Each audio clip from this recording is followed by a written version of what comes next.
Hello there, everyone, and welcome once again to OB Learning Hub. And today we'll be learning 6 basic shortcuts in Microsoft Word to help make working in it efficient and effective for you. And I bet you are very much familiar with the fourth one. And lately, I'm into using the fifth one because I like to find and replace stuff easily in Microsoft Word. And so, shall we start?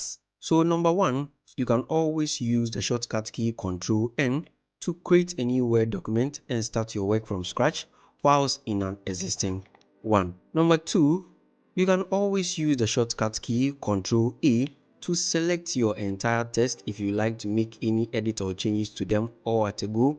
Then you can simply make your changes to it. Number three, if you mistakenly deleted your text in Microsoft Word, you can always use the shortcut key Ctrl Z to undo it. And if it's a change you like to keep, then you can always use the shortcut Ctrl Y to redo it. And the fourth one, like I said, you are very much familiar with it. If you like to copy and paste your text, you can always use the shortcut Ctrl C to copy your text. Then wherever you want to paste it, you use the shortcut key Ctrl V to paste it. And if it's a text you want to cut from it also, you can always use the shortcut key Ctrl S after selecting the entire text. Then wherever you want to paste it, you use the shortcut key Ctrl V. The fifth one, which I like to use mostly. So over here, I would like to replace this OCTG over here. As you can see, it runs through my text and I don't want to go through it one by one. So I will simply use a shortcut key Ctrl H, and as you can see, find and replace. I want to find OCTG and I want to replace it with TG. So I will simply replace all, and voila, as you can see, all done.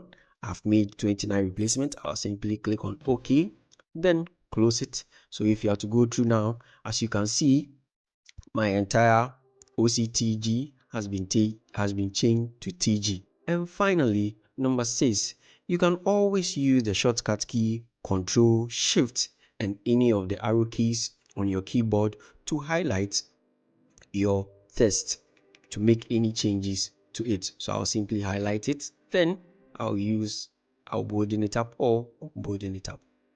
So that's just it about the shortcuts for today. If you found it very helpful, kindly leave a comment behind to let me know what you think. Be sure to hit the like and subscribe button to help this channel grow. Until next time, it's bye for now.